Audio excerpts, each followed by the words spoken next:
if we think about the costs for just this ongoing project, like between Gothenburg and Stockholm, and if we look at what the Swedish military wants in terms of like just the railway, if you think about just the railways, then I think the scale of investment that would be necessary, it really is not something that I see that like the Swedish post-neoliberal state could carry on its own. That's hard to see.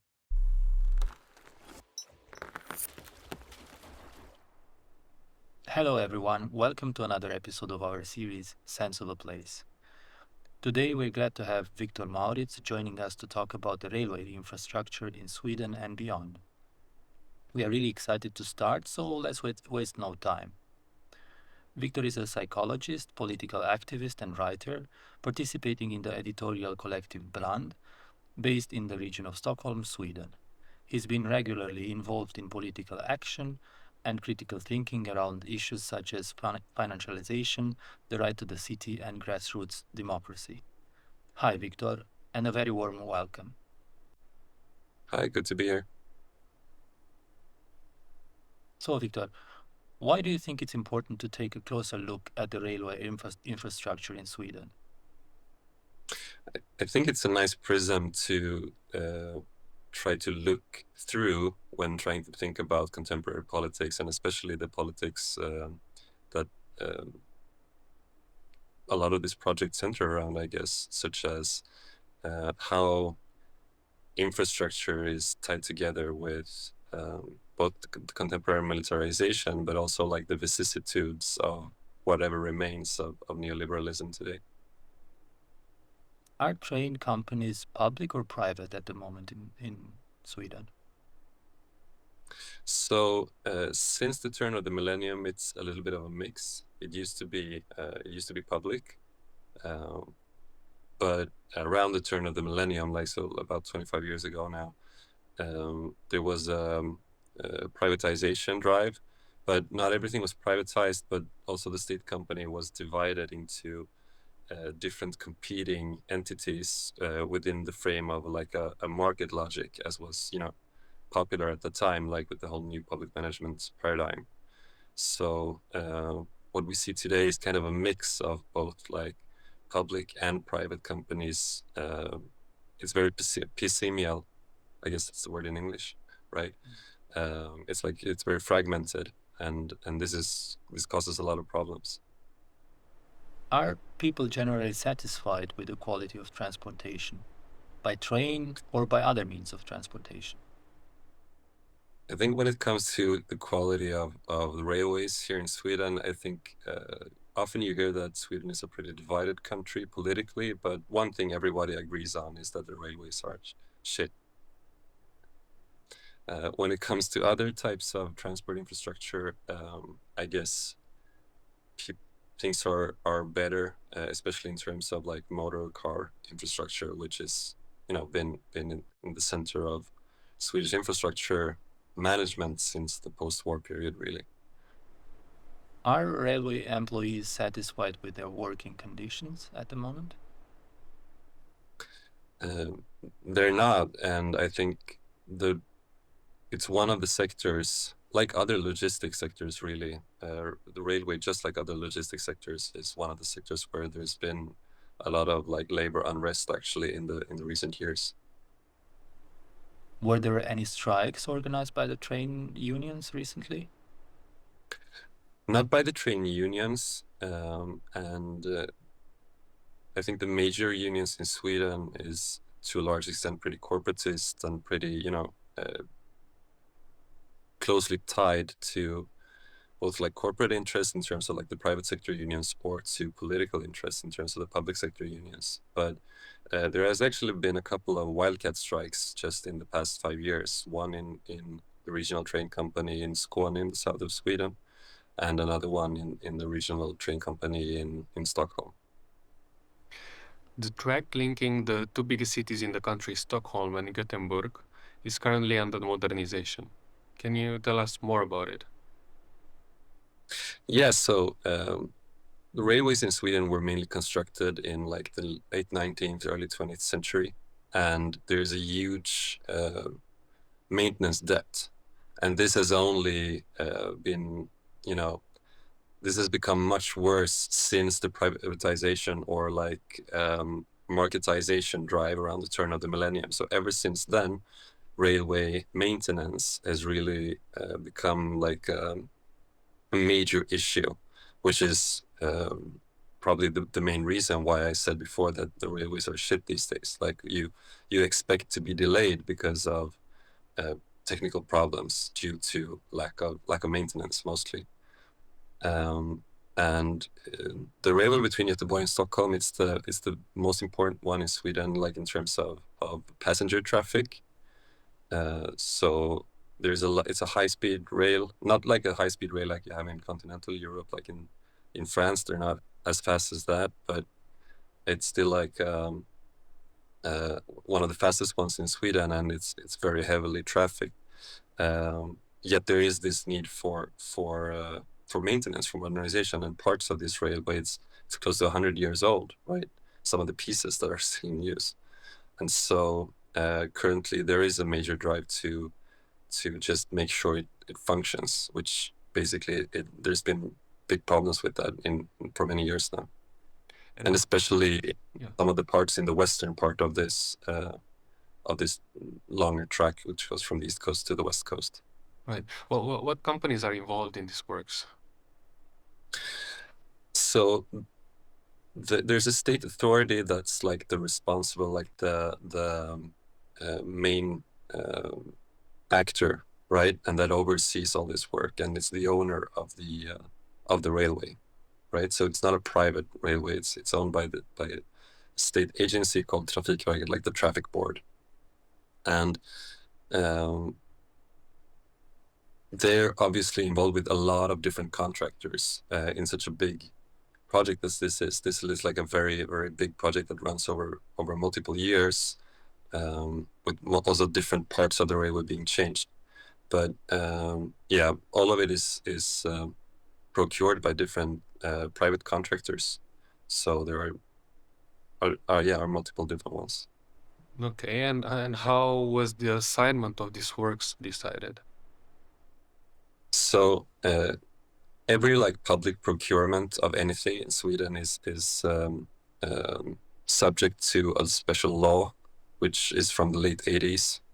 It's called the law of public procurement, and this stipulates that it always needs to be like a public and transparent process, right? And that procurement, it has to be done in accordance to specific rules, and the terms for procurement need to be decided beforehand, so the different competing companies can make their bids, right? And it should be the lowest bidder that meets the terms that should get it, right? So this is ostensibly to ensure that public costs are kept low, right?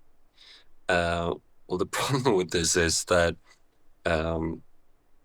often there are big questions around the terms of the that are set up beforehand, right? And they also need to be equal or fair to the companies in different ways. And so the major issue, if you let me just digress for a little bit here, because this is kind of the main issue, I would say, around this specific piece of railway infrastructure right now, is that this law stipulates that it needs to be fair for the companies that wants to get in there, right? And what this means is that often state agencies find themselves in this predicament that they need to define legally what's fair in a specific procurement, right? So in this specific case, one of the major parts that needs to be done is all the wiring, the electric wires that run over the railway. It needs to be changed, right? And in order to do this, for example, there is a special type of train that you use for doing this, which makes it much faster. They're specifically built to do this, right? And there's only one company in Sweden that owns such trains, and it's a state-owned company. And therefore, the traffic board lawyers said that, well, this would be unfair then to stipulate that a time frame for the project that would necessitate those trains that the state owns in order to be able to, maintain the railways quickly, like in good time, efficiently, that would be unfair to the private companies that don't own such trains, right? And so eventually the procurement was won by a Norwegian-owned private company called the NRC Group, which don't own, trains like this, like the necessary equipment to do it efficiently. And this means it will take twice the time. So it's like a year extra of like half capacity on the most heavily trafficked railway in Sweden, which, if you think about like the social costs and the economic costs on a national level, this is spectacular, really, I would say. Right. Beside these aspects of market competition, do you consider the process in general is a transparent one, or you can see small parts of involvements of corruption? Well, I mean, on one level, it's transparent, right? There's all these protocols to ensure transparency. Yet, on the other hand, there are all these details that you always kind of wonder about. Like in this case, for example, how come that the traffic board makes this decision that it wouldn't be fair, right?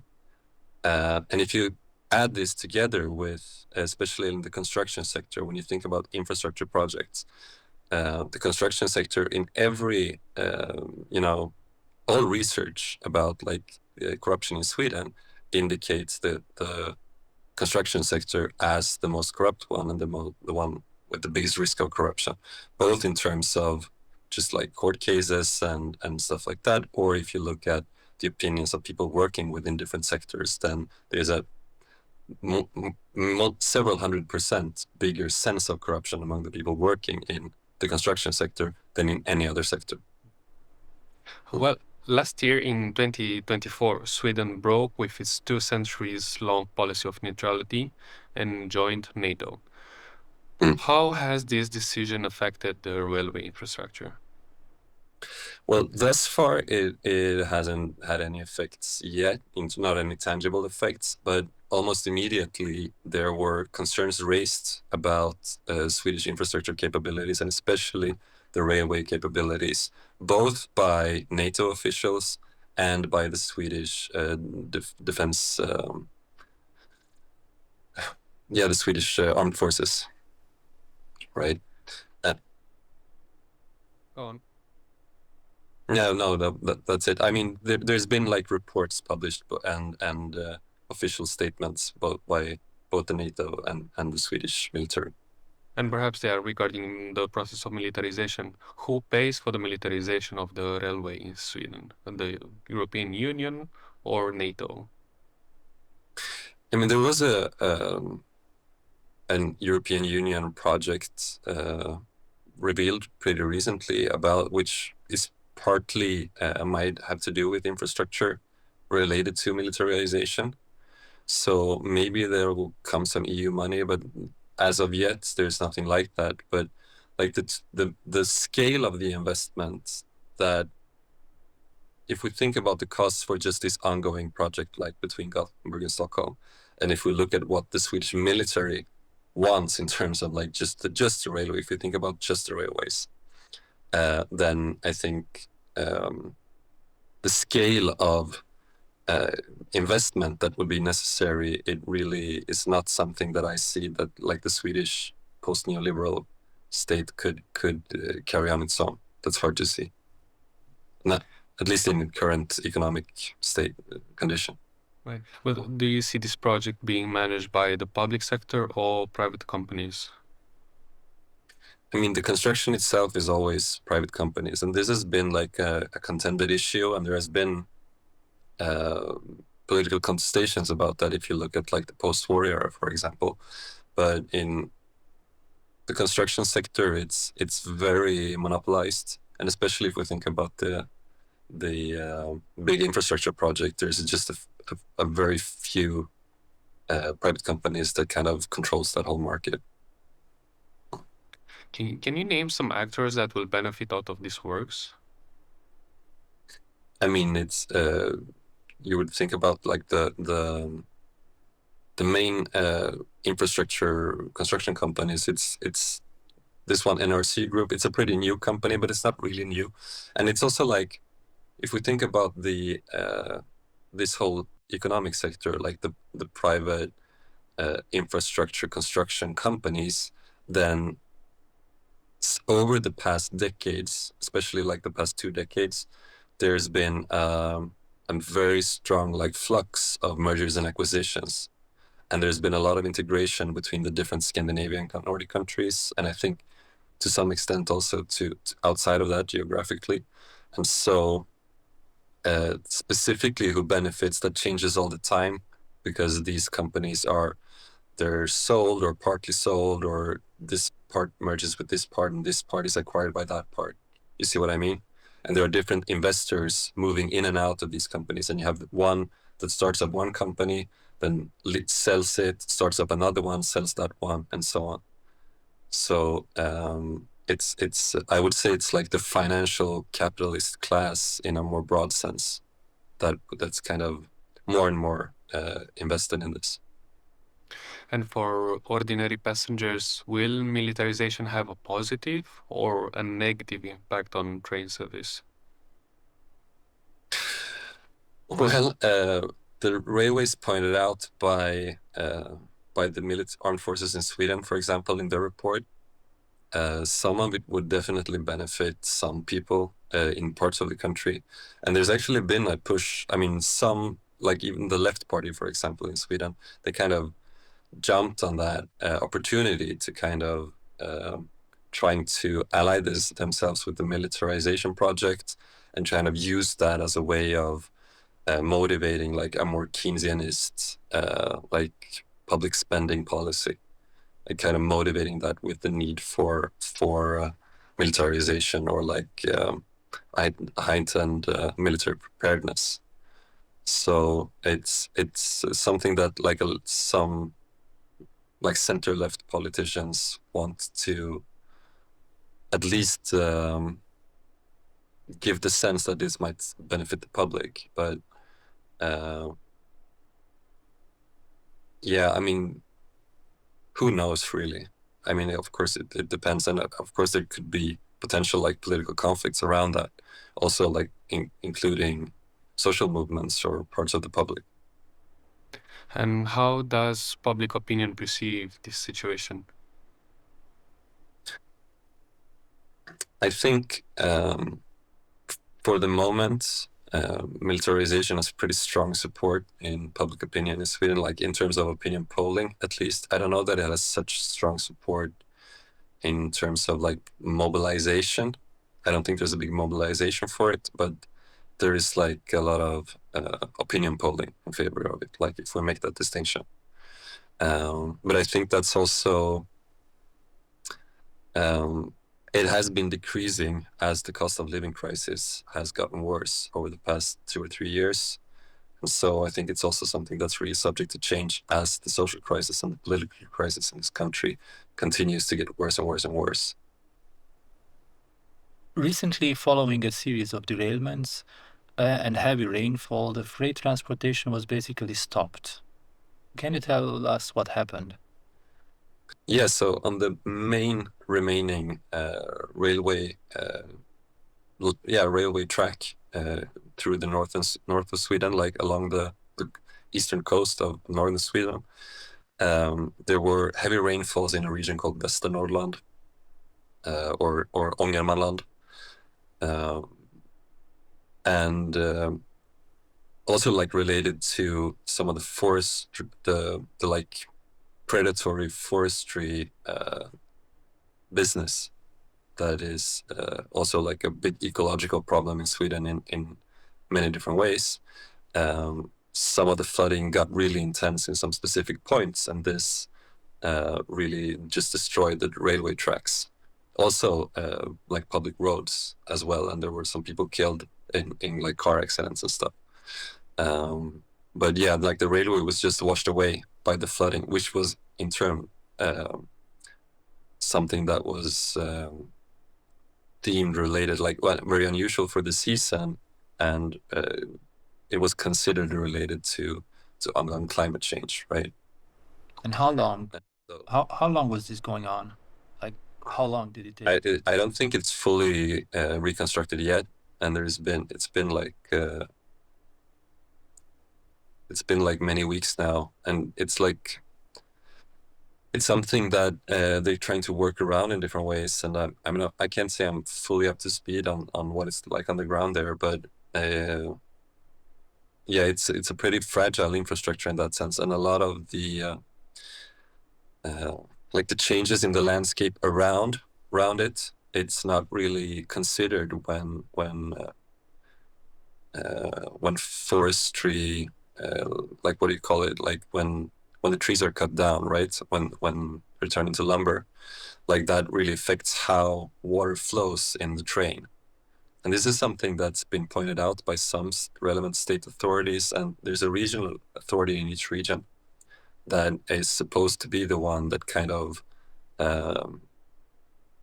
guides permissions for this, right? And makes sure that this doesn't threaten ecological values or infrastructure or other things. But recently they've faced very significant cuts by the right-wing government just in time for these catastrophes. One last question. Are these transformations taking place in Sweden an exception in the broader European railway context? I think there's probably a lot of similarities to other countries, especially in the other countries in Western Europe. I think it's probably a bigger difference to Eastern Europe in different ways. But I think Sweden is probably an outlier in terms of how fragmented a lot of the infrastructure sector is, and how difficult it is for the state to manage big infrastructure projects these days. Costs are always extremely high, also in comparison to other European countries, and construction is usually very, very slow also compared to other countries. So of course this is kind of if we combine that with the recent membership of NATO and the intense militarization, these are things that doesn't really go so well together, right? It's hard to see efficient militarization in a state that has kind of decomposed as much as the Swedish one has. Viktor, thank you so much for answering our questions. Thank you. Well, thank you.